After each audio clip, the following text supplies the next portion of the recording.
할렐루야. 말씀에 집중적으로 은혜를 받으려고 작정을 하고 기울여 주시면 좋겠습니다. 여러분, 본문은 사복음서 가운데 유일하게 마가복음에만 기록된 그런 말씀입니다. 이 사건이 특별한 것은 벳세다에서 일어났다는 거예요. 벳세다. 그리고 예수님께서 병든 자를 고치는 사건이 다른 부분하고 조금 다른 부분이 있어요. 뭐냐 하면 다른 데는 안전병이 일어나라 그러면 나았어요. 그리고 아픈 자들 올 때 한마디로 끝났는데, 이 사건은 뭐냐 하면 병든 자를 두 단계로 고치는 거예요. 예수님께서 이렇게 기도하니까 맹인을 처음에는 허릿하게 보였어요. 그리고 다시 기도하니까 완전히 보였어요. 주님이 능력이 없어서 이렇게 두 단계로 고쳤느냐, 성경을 잘 보면 그게 의문이 가거든요. 한 번은 딱 고치면 될 텐데 허릿하게 보였다가 다시 한번 기도하니까 완전히 고쳐졌다. 성경에는요, 가만히 보면 이렇게 좀 특이한 부분들은 그 사건을 통해서 우리에게 주시려고 하는 하나님의 뜻, 음성, 메시지가 있어요. 오늘 본문에도 하나님이 이 사건을 이렇게 치유하신 데는 우리에게 주는 메시지가 있다는 거죠. 오늘 아침에도 이 말씀에 잘 귀를 기울여서 이 말씀을 통해 본문을 통해서 우리에게 주려고 하는 하나님의 의도, 하나님의 뜻을 깨닫는 시간이 되기를 주의 이름으로 축원을 드립니다. 첫 번째는 이 과도한 축복보다 하나님께서 주시는 은혜를 구할 줄 아는 지혜가 있어야 된다는 거죠. 여러분, 오늘 이 8장 22절을 보니까 벳세다의 이름에 맹인 한 사람을 데리고 나왔는데, 사람들이 고쳐달라고 하는데 이 다른 데서 예수님이 그냥 그 자리 기도하는데, 예수님께서 이 맹인을 데리고 마을 바깥으로 나가서 고치셨습니다. 그 자리 왜 안 하고 이 환자를 데리고 마을 바깥으로 나갔을까? 거기도 관심을 가져주셔야 돼요. 이 벳세다는 오병이의 기적이 일어났던 장소예요. 벳세다는 예수님께서 특별히 많은 기적을 행하신 것입니다. 이 벳세다는 처음에는 아주 작은 도시, 비천한 도시였습니다. 그 역사를 보면, 여러분, 로마의 황제가 이 자기 딸 율리어스가 있는데, 이 율리어스를 이름을 기념하기 위해서 이 벳세다를 큰 도시로, 큰 마을로 키웠어요. 그래서 역사에 보면 여러분, 이 벳세다 율리어스, 그런 도시 이름으로 이름이 바뀌죠. 그러니까 이 작은 마을이 하나님 과도한 로마 황제 때문에 큰 도시로 성장하는 복을 받은 거예요. 여러분, 이 과도한 땅이나 사람이나 과도한 축복을 받으면 변화가 와야 되는데, 이 변화하지 않고 이 타락한 도시로 내려갔어요.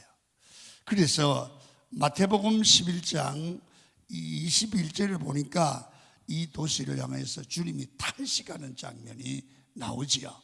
한번 읽어볼까요? 시작.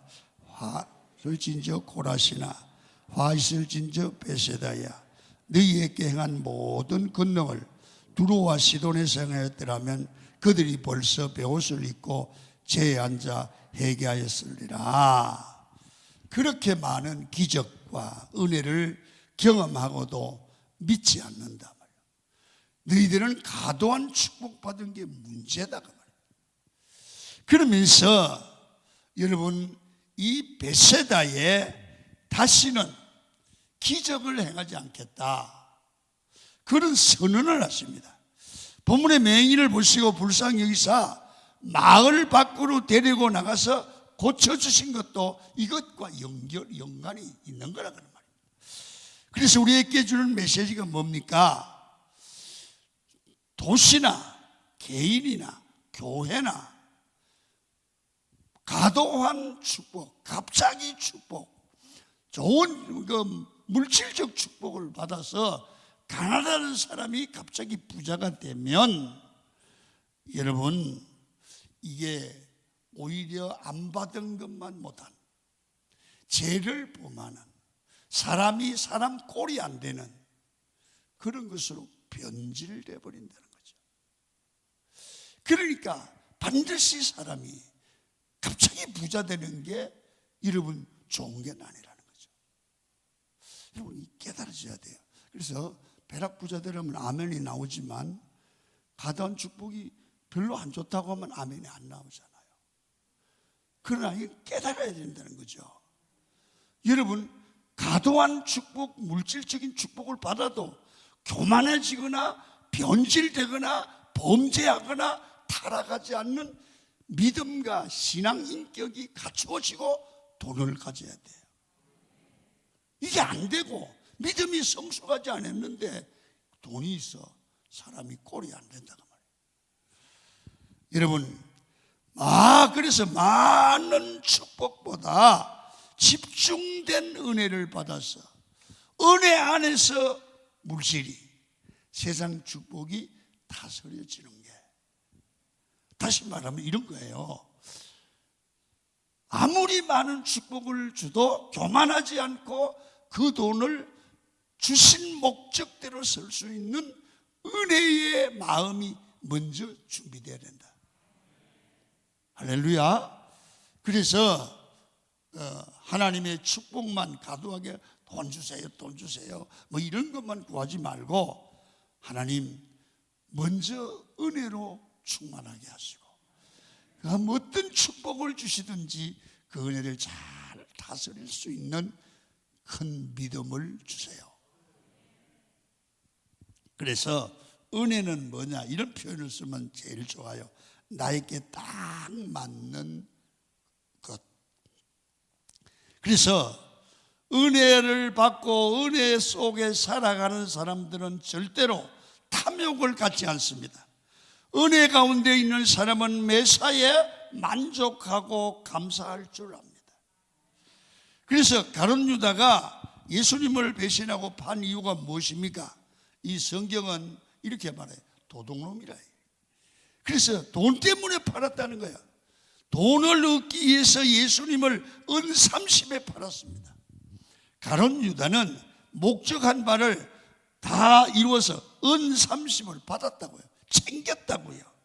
하나님의 은혜 안에 있지 않는 이 물질, 세상의 축복은 오히려 이거는 악이 되고 재앙이 될 수 있어요. 은 30을 얻었는데 막상 은 30을 취하고 나니까 가룟 유다가 마음에 기쁨이 없어요. 만족이 없는 거예요. 허무한 거예요. 아무래도 불안해요. 그래서 은 30을 가지고 제사장 앞에 가서 헌금하겠습니다. 그랬더니 안 받아요.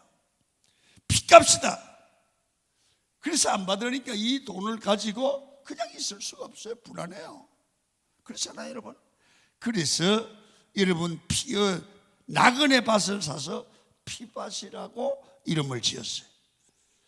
은하는 걸 얻었지만 탐욕으로 바로 얻지 못하면 만족을 줄 수 없다는 거예요. 우리는 가룟 유다를 통해서 알 수 있는 게 자기 자신이 이 불의한 돈을 받고 그걸 가지고 있으니까 자기 자신이 보기 싫은 거예요. 자기 자신을 볼 때 실망스러운 거예요. 내가 왜 이 모양이지? 여러분 그러잖아요. 우리가 실수하고 죄를 범하면 내가 보기 싫은 거예요. 이 병신이네 이거. 내가 왜 이런 짓을 했지? 내가 왜 이런 말을 했지? 왜 이렇게 실수했지? 내가 보기 싫은 거예요. 가룟 유다가요, 자기가 보기 싫은 거예요. 그래서 너무 허무한 거예요. 결국은 어떻게 해요? 자살해요. 아무것도 없어도 하나님의 은혜 가운데 살아가면 그게 행복이고 귀한 것인 줄로 믿습니다.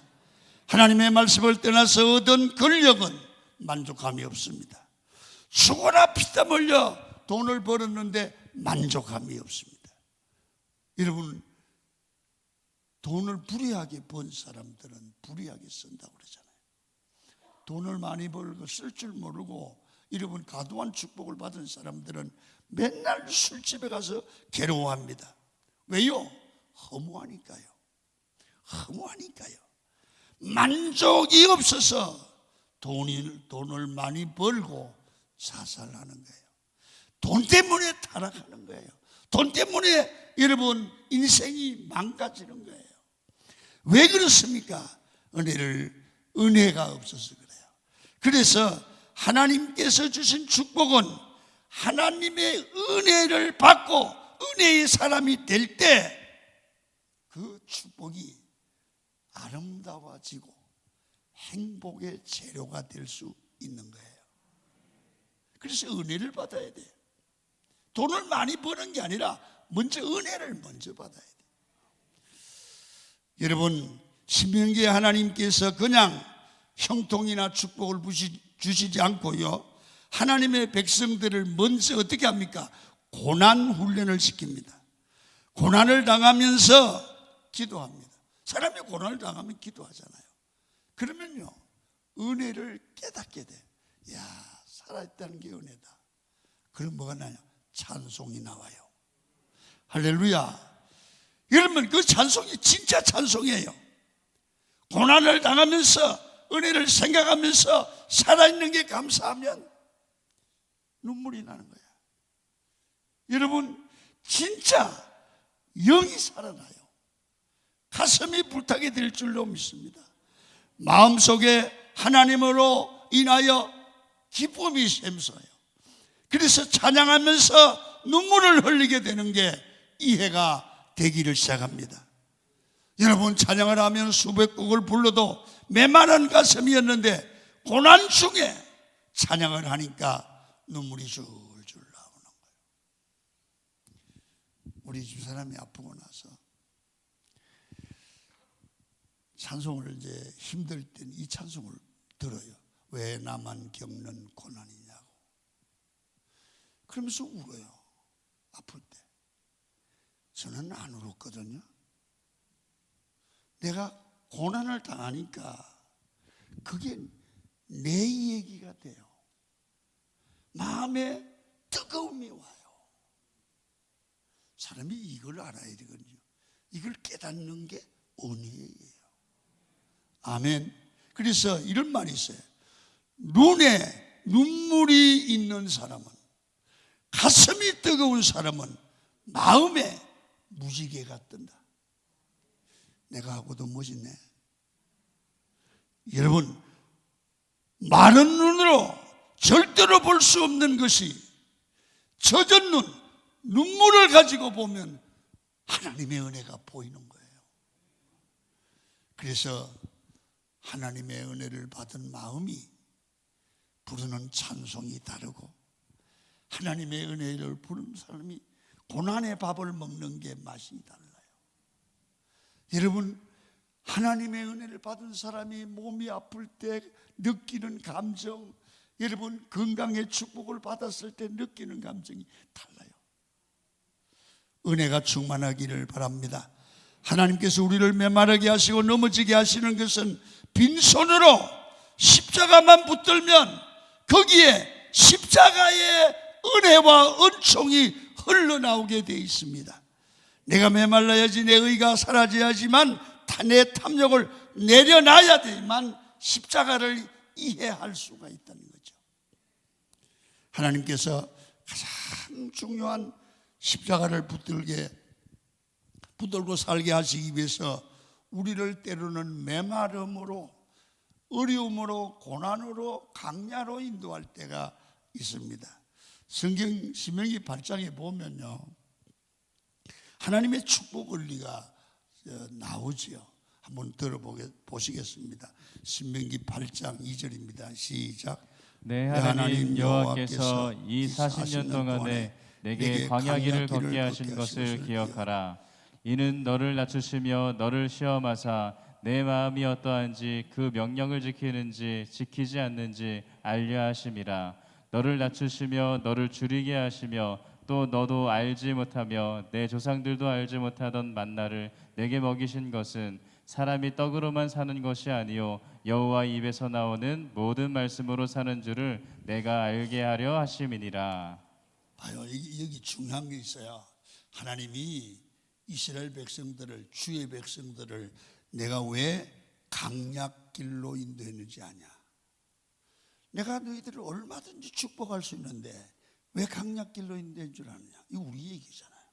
하나님의 만 가지로 축복할 수 있는데 왜 우리를 고난 중으로 강야로 인도한 줄 아느냐? 과도한 축복보다 하나님의 은혜가 소중함을 알게 훈련한다. 여러분, 막 돈이 막 엄청 많고 부족함이 없으면 감사 없어요. 감사가 없다고요. 그래서 신명기 8장 16절을 한번 더 보겠습니다. 이게 아주 중요한 겁니다. 시작. 내 조상들도 알지 못하던 만나를 광야에서 내게 먹이셨나니 이는 다 너를 낮추시며 너를 시험하사 마침내 내게 복을 주려 하심이었느니라. 아멘. 여러분, 그들을, 이스라엘 백성들을 광야로 인도해서 하나님이 이렇게 말해요. 너를 낮추시며, 사람의 한계를 아는 거죠. 너를 시험하사 이렇게 말해요. 마침내 네게 복을 주려 함이라. 이 무슨 얘기예요? 우리가 복받을 그릇을, 마음의 그릇을 먼저 만드는 거예요. 낮추시며 겸손하게 만들며 하나님 앞에 복받을 그릇이 되면 마침내 복을 주려 한다. 여러분 보세요. 우리가 돈을, 준비된 자에게 돈을 주면 그 돈으로 죄를 범하고 그 돈으로 거짓말하고 그 돈으로 인생 망가져요. 그러나 하나님의 은혜를 체험한 사람은 돈을 가지면 사람을 살린다고요. 아멘. 은혜를 받아야 그게 돼요. 하나님은 그걸 주시는 거예요. 베세다의 영성보다 강야의 은혜를 누릴 줄 알아야 된다는 것이요. 내 안에 너무 축복만 가득가득하고 욕심으로 채워져 있다고 하면 그 축복이 나를 죽이는 거예요. 내가 비록 고난과 가난이 있지만 하나님의 은혜가 충만한 사람은 그래도 만족한 삶은 가능해요. 그래서 여러분, 우리 삶을 살아가면서 우리가 이거 하나 오늘 아침에 하나 배우세요. 뭐냐면 여러분, 내 삶이 불편한 곳으로 갈 줄도 알아야 돼요. 여러분, 때로는 교회 생활하면서 나하고 기질이 안 맞고 성격이 안 맞는 사람들 속에 가면 얼마나 이 사귀기가 불편해요. 그래도 그 사람들하고 자꾸 만나야 자기를, 나는 이러면 안 되겠다고 발견하고 내 성장이 있는 줄로 믿습니다. 참을 줄도 알아야 돼요. 성질 더러운 사람하고 만나서 얘기해보면 아이고 나 저를 이러면 안 되겠다, 이래도 참아야 돼, 이게 되는데요. 전부 나하고 다 친한 사람, 편한 사람들만 있어 보세요. 내가 잘하지 않아요. 오히려 후퇴해요. 그래서 나하고 안 맞는 사람들의 썩은 오물 같은 사람들을 만나면 나를 썩게 만드는 게 아니에요. 오히려 나를 자라게 합니다. 썩은 인간 같은 사람들, 태비가 나게, 태비, 식물은 태비 그릇이 제일 좋아. 그 태비가 건강한 식물을 만드는 거예요. 우리가 인간들이 마음에 안 맞고 그런 사람들하고 사귀면서 나도 발전하고 너도 발전하게 하고 이런 어려운 사람들과 얘기하면서 동화되지 않고 하나님께 기도하면 내가 성장될 줄로 믿습니다.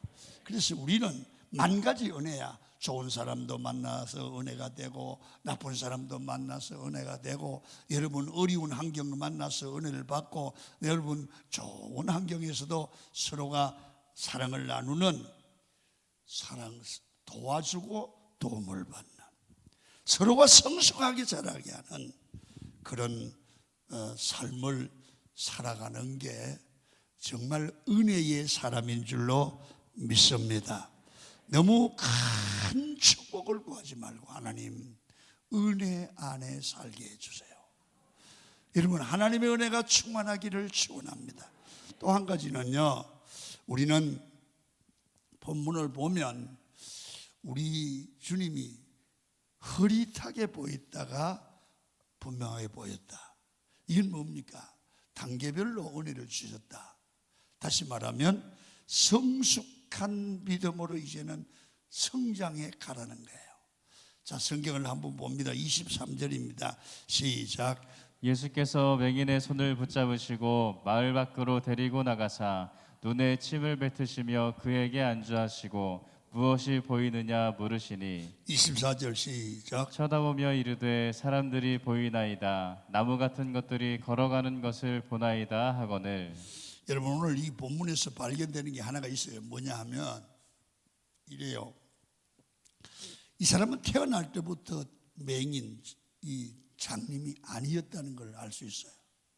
왜냐하면 태어날 때부터 맹인이라면 눈을 떴을 때 뭐가 보이느냐 물으면 나무가 보이고 사람이 보이는데 허릿하게 보인다 이 말을 못해요. 태어날 때부터 나무가 뭔지든 사람이 어떻게 생긴지 모르는데 어떻게 말해요? 이 사람은 전에는 나무를 보고 사람도 보고 알 수 있던 사람이 장님이 된 거야. 그러니까 나무가 뭔지 사람이 뭔지 알잖아요. 그래서 이 사람은 후천적으로 맹인이 된 사람이잖아요. 그래서 본문은 지금 허릿하게 보이는 거예요. 사람과 나무 같은 것도 보이는데 허릿하다. 1단계 고쳤어요. 그런데 허릿해. 자, 25절 봅니다. 시작. 이에 그 눈에 다시 안수하심에 그가 주목하여 보더니 나아서 모든 것을 밝히 보는지라. 이제 2단계예요. 그 눈에 다시 안수하심에 그가 주목하여 보더니 나서 모든 것을 밝히 보느니라. 2단계잖아요. 1단계는 호릿하게 보이더니 2단계는 안수를 받으니까 은혜를 받으니까 밝히 보이는 거예요. 여러분 예수님께서 능력이 없어서 2단계로 고쳤었을까? 아니에요. 모든 기적에는 메시지가 있어요. 여러분 앞부분에 보시면 예수님께서 4,000명을 먹이신 기적이 있었는데요, 제자들이 그때도 정신 못 차리는 거예요. 자, 8장 17절 18절을 보고 갑니다. 시작. 예수께서 아시고 이르시되 너희가 어찌 떡이 없으므로 수군거리느냐. 아직도 알지 못하며 깨닫지 못하느냐. 너희 마음이 둔하냐. 너희가 눈이 있어도 보지 못하며 귀가 있어도 듣지 못하느냐. 또 기억하지 못하느냐. 아멘. 그러면서 오늘 본문의 기적을 보여주는 거예요. 뭘까요? 너희가 아직까지 성숙한 믿음으로 제자들이 자라가지 못했다는 거죠. 아직까지 너희 제자들이 예수님을 따라다니면서도 신앙이 호릿하다 말이에요. 호릿하다 말이에요. 긴가민가하단 말입니다. 초보적 단계다 말이에요. 너희 믿음이 확연하게 보이도록 은혜를 받아서 성숙해 가라는 거예요. 오늘 우리에게 주는 메시지거든요. 오늘 꼭 기억하세요. 그래서 신앙의 깨우침과 믿음의 성장은 단계가 있어요. 예수 믿고 여러분 교회 오면 금방 신앙이 성장되는 건 아니에요. 제자들도 처음에 부르지만 그때는 어리버리했어요. 그런데 맨날 실수하고 졸고 그러다가 사도행전의 제자들을 보면 성령 충만 받고 여러분 이 제자들은 변화가 되어 밝히 알고 헌신하고 순교도 하잖아요. 여러분 교회도 새신자들이 들어오면 너무 많은 것을 기대할 수 없어요. 여러분 처음에는 어리버리해요. 실수도 해요. 너무 믿음이 약하니까 여러분 말에 실수도 해요. 그렇다고 그 사람을 정죄하면 안 되죠. 그래서 신앙의 단계가 있어요. 허리단 단계예요. 신앙의 깊이, 믿음의 깊이를 처음엔 몰라요. 그러니까 말에 실수도 하고 그러잖아요. 그래서 예수 믿고 나면 허리단 단계가 있어요. 처음 교회는 율법적으로, 세상적인 율법으로, 세상적인 윤리관으로 교회를 보고 목사를 봐요. 그리고 성도를 봐요. 신앙을 보지요. 처음 초신자가 은혜를 받고 뜨겁게 믿으면 모든 성도들이 엉터리처럼 보입니다. 이 사람이 은혜 받고 1년도 안 된 사람이 아이고 저게 장로야? 저게 권사야? 저게 집사야? 저게 장로가 믿음이 저래? 지가 잘 믿는 것처럼 판단을 해요. 여러분 기도도 막 들으라고 엄청 크게 합니다. 그런데 기도하는 거 보면 내용은 초보도 한참 초보고 신앙이 흐릿한 거예요. 저기가 제일 잘 믿는 것 같지만 여러분 그 기도를 들어보면 이렇게 하는 사람들 있어요. 목사님 주여 우리 목사님 회개하게 해주세요. 그런 기도도 있어요. 여러분 남을 정죄하고 주변에 있는 사람이 엉터리 신앙이로 느껴지는 사람, 그런 말을 하는 사람, 목사님 장로님 회개하게 해서요 기도하는 사람은 믿음의 초보, 흐릿한 단계. 아멘. 흐릿한 단계예요. 만약에 여러분이 그렇게 보이면, 남이 그렇게 보면 당신은 믿음이 초보야. 아멘.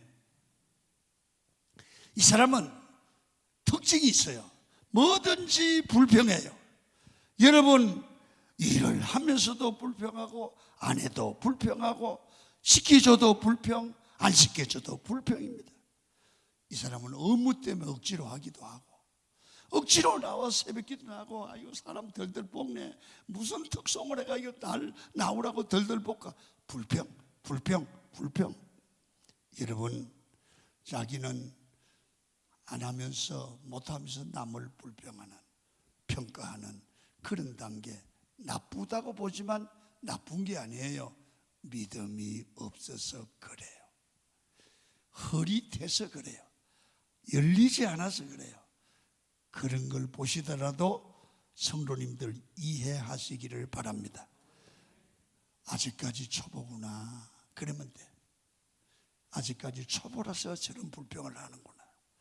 두 번째 단계는 여러분 성장을 고단계 넘어가면 처음에는 남의 잘못이 보이더니 은혜가 받으면 내 잘못이 보이기 시작하는 거예요. 이제 여기 두 번째 단계. 이건 은혜 단계인데 내 실수를 보고 잘못을 보고 내 죄를 봅니다. 기도가 축복을만을 구하는 게 아니라 하나님 내가 부족합니다. 은혜를 주세요. 이렇게 기도가 달라져요. 다른 사람을 정죄하는 게 아니라 내가 은혜 안에서 부족함을 깨닫고 고쳐달라고 기도해요. 초보는 남을 고치는데 성장하면 나를 고치는 거예요. 나를. 그래서 내가 깨어지죠. 강하게 은혜를 받게 되고 성숙하게 돼요. 그러면 삶이 달라져요. 늘 감사가 나오기를 시작하고요. 환경을 다르게 해석하게 되고 안 된다고도 하는데 하나님이 하시면 될 줄 믿어요. 그래서 믿음이 성숙한 사람들은 절대로 봉사를 해도 억지로 하지 않습니다. 자원하는 마음으로 봉사하고 새벽기도도 자원하는 마음으로 나오게 되고, 여러분 남을 항상 이해해 줄 알아요. 다른 사람이 내 눈에 거슬리고 내 마음에 안 들어도 교훈하고 책망하는 거 아니라 그걸 보고 깨닫고 나를 고치고 그 사람을 미안하지 않게 잘 고치도록 도와줄 줄도 알아요. 그래서 덕을 세워요. 가정에서 덕을 세우고 직장에서 덕을 세우고 다른 사람의 힘을 주고 품을 주고, 이걸 뭐라고 그래요? 은혜 받은 단계야. 마치 어머니처럼 마음이 열려 있어요. 그래서 신앙도 처음 초보 때는 흐릿하게 보여요. 그런데 성령이 충만해지면 밝게 보여요. 그래서 여러분 오늘 아침에 설교의 제목이 뭐냐 하면 집중된 은혜를 구하라. 과도한 세상적인 물질 축복을 잘 사용하고 관리할 수 있으려고 하면 믿음이 은혜가 같이 있어야 내게 주신 물질을, 내게 주신 건강을, 내게 주신 그 환경을 하나님의 영광을 위해서 쓰고 내가 복된 삶을 살아가게 만들고 남을 행복하게 만들고 아버지의 영광을 돌리는 그런 넓은 믿음으로 성숙해 가면 이게 은혜를 받은 자의 삶이에요. 여러분 오늘 이번 특세를 통해서 하나씩 깨달아 가셨어요. 집중된 은혜로 여러분이 성숙되어지기를 주의 이름으로 축원을 드립니다. 기도하겠습니다. 하나님 감사합니다. 우리는 축복을 구하지만 그 축복을